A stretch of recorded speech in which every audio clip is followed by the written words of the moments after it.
సమాజంలో ఆత్మ వరాల గురించి, ఆత్మ కార్యాల గురించి ఎంత గలిబిలి జరిగిందో మీ అందరికీ తెలిసిన సంగతే. పరిశుద్ధాత్మ వరాలు నేటికి ఉన్నాయి. దేవుడు కొందరి ద్వారా తన ఆత్మకార్యాలను నేటికి జరిగిస్తూనే ఉన్నాడు. వీళ్ళేనండి వీకేఆర్కి సంబంధించిన ఆత్మపూర్ణులు. చూశారు కదా, ఇంక చివరైన ముఖ్యమైన ఆయన. ఆత్మకార్యాల మీదనే ఈ మధ్య ఎక్కువ గలిబిలి జరిగింది. ఈ గలిబిలి ముగుస్తుంది అనుకున్న సమయంలో మరొకరెవరో మరలా ఈ సంగతిని లేవనెత్తే క్రమంలో వారు తమదైన శైలిలో ఈ సమాజంలో కనబడుతున్నారు. వారిలో ఈ మధ్య ఒక పెద్ద ఆయన పిఎస్ స్వామి గారు. ఆయన గురించి నాకు పెద్దగా తెలియదు, ఆయన ప్రసంగాలు కూడా నేను పెద్దగా వినలేదు, ఏవో 1-2 విన్నాను గతంలో. అయితే ఆయన ఈ ఆత్మకార్యాల గురించి, స్వస్థత వరమున్న దైవజనుల గురించి నాకు తెలియక అడుగుతున్నాను అంటూనే విరుచుకుపడిన సందర్భము ఒకటి సోషల్ మీడియాలో చక్కర్లు కొడుతుంది. ఆయన ప్రసంగంలోని భాగమే. మీరు అది చూసారో లేదో, విన్నారో లేదో తెలియదు, కానీ ఇప్పుడు ఈ సమయంలో దానిని మీకు వినిపించి కాస్త నేను నాదైన శైలిలో వివరణ ఇవ్వాలని అనుకుంటున్నాను. ఒక్కసారి ఆయన ఏం మాట్లాడాడో చూద్దాం. మరి తెలుగు క్రైస్తవులు ఏంటండి, అతగాడికి వరం ఉందండి అంటారు. ఏ వరం అంటే స్వస్థపరిచే వరం అంట. ఒక తెలుగు అడుగుతానమ్మా, ఒకడికి పెయింటింగ్ వేయడం వచ్చనుకోండి, ఖమ్మంలోనే పెయింటింగ్ వేయగలను కానీ శ్రీకాకుళంలో వీడి పెయింటింగ్ వేయడం రాదా? వీడికి చెప్పరామమ్మా, వస్తుందా? ఖమ్మంలో పెయింటరు శ్రీకాకుళంలో పెయింటర్గా పనిచేయగలడా? మరి అయితే స్వస్థత వరం ఉన్నటువంటి వాడు చర్చిలో మీటింగ్లో వరం ఉపయోగిస్తున్నాడు, హాస్పిటల్ గేట్ ముందు టెంట్ వేసేందుకు వరం వాడు. తెలియక అడుగుతున్నాను, చెప్పండి మీ నా జవాబు. సంఘంలో సభలు పెడితే in the name of Jesus right now healing అంటున్నాడు కదా, ఇక్కడ హాస్పిటల్ గేట్ ముందు టెంట్ వేసే వరం వాడే.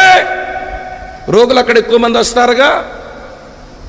అంటే ఇక్కడ వాడబడుతున్న ఈ వరం అక్కడ ఎందుకు ఉపయోగించుకోలేకపోతున్నావు?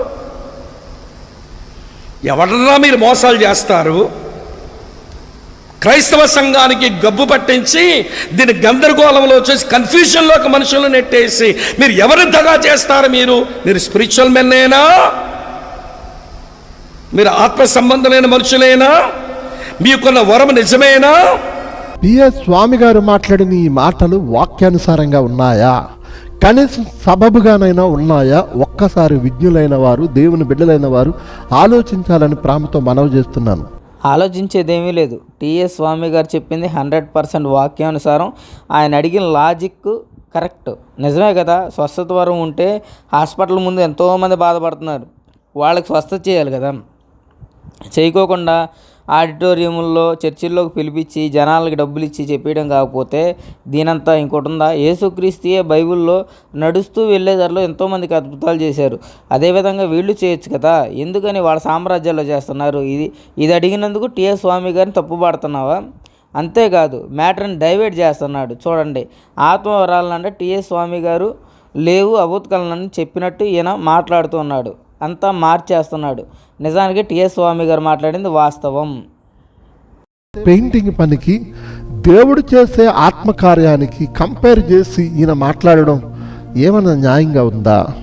ఖమ్మంలో పెయింట్ వేసిన వాడు శ్రీకాకుళంలో పెయింట్ వేయగలడు కదా, ఎక్కడైనా పెయింట్ వేయగలడు కదా. అలాగే వారి సంఘాలలో, వారి కూడికలలో ఆత్మకార్యాలు చేసేవారు మరి రోగులు ఎక్కువ ఉన్న హాస్పిటల్ దగ్గర టెంట్ వేసి ఎందుకు చేయడు అంటూ ఆయన ప్రశ్నించడం అవివేకంగా అనిపిస్తుందా, వివేకంతో ఆయన మాట్లాడుతున్నట్టు అనిపిస్తుందా? ఎవరు అవివేకంగా మాట్లాడుతున్నారు? నువ్వే అవివేకంగా మాట్లాడుతున్నావు. వికేఆర్ అన్న, నీకు మనస్సాక్షి ఉందా? ఎందుకు వాక్యాన్ని ఎంత వక్రీకరిస్తున్నావు? ఆయన వాక్య ప్రకారంగానే చెప్పింది. వాక్యం ఖండించమని చెప్తుంది, బుద్ధి చెప్పమని చెబుతుంది, గద్దించమని చెప్తుంది. ఆయన చేసింది అదే కదా. ఎందుకు ఇలా వాక్యాన్ని వక్రీకరిస్తున్నారు? అసలు ఇది చూడలేదు నువ్వు ఎప్పుడు?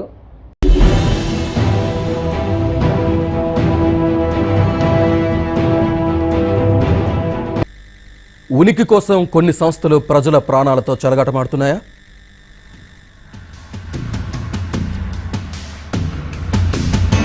ఇదో పత్రికలో ప్రచురితమైన ఫోటో. హైదరాబాద్ మియాపూర్లోని ఓ ప్రార్థనా మందిరానికి చెందిన పాస్టర్ ఆసుపత్రిలో చికిత్స తీసుకుంటున్న దృశ్యం శ్రీకాకుళం జిల్లా నుంచి వెలువడే ఓ పత్రికలో ప్రచురితమైంది. తన దగ్గరికి వచ్చే భక్తులకు నూనెతో జబ్బులు నయం చేస్తానని ప్రచారం చేసుకునే పాస్టర్ చిన్నపాటి అనారోగ్యానికే ఆసుపత్రిలో చేరడమేంటన్నది సోషల్ మీడియాలో నెటిజన్లు వేస్తున్న ప్రశ్న. కొద్ది రోజులుగా సోషల్ మీడియాలో ఈ ఫోటో కథనం వైరల్గా మారాయి. తెలుగు రాష్ట్రాలతో పాటు ఇతర ప్రాంతాల్లోనూ మత ప్రచారాలు, మందులకు తగ్గని జబ్బులు నయం చేయడాన్ని ప్రదర్శిస్తూ ప్రవీణ్ కుమార్ పేరు సంపాదించాడు. తెలుగు రాష్ట్రాల్లోని చాలా ప్రాంతాల్లో ప్రవీణ్ అనుచరులు, అభిమానులు తయారయ్యారు. పాస్టర్ ప్రవీణ్ నిర్వహించే స్వస్థత సభలకు భారీగా జనాలను సమీకరిస్తారు. ఈ క్రమంలోనే పలువురికి స్టేజి పైనే అప్పటికప్పుడు జబ్బులు నయం చేస్తుండడాన్ని ప్రత్యక్షంగా చూపిస్తారు.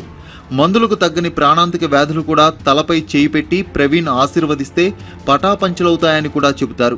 టీవీలు, సోషల్ మీడియాల్లోనూ ప్రసారం చేయడంతో ప్రవీణ్ కుమార్ భక్తులు విపరీతంగా పెరిగిపోయారు.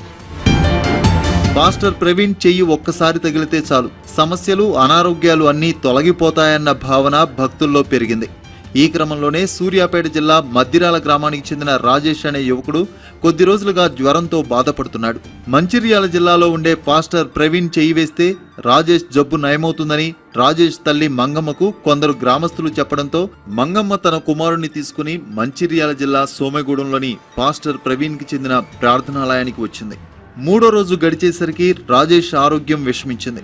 చావు బతుకుల మధ్య కొడుకు కొట్టుమిట్టాడుతుండడంతో మంగమ్మ ప్రార్థనాలయం నిర్వాహకులను నిలదీసింది. కనీసం ఆసుపత్రికైనా పంపించాలని వేడుకుంది. దీంతో ఓ ఆటో ట్రాలీలో రాజేష్ను ఆసుపత్రికి పంపించారు నిర్వాహకులు. కానీ ఆసుపత్రికి వెళ్లేలోగానే రాజేష్ మరణించాడు. అయ్యా జ్వరం వచ్చిందయ్యా, నా కొడుకు నెత్తిమీద చేయబెడితే తక్కువైంది.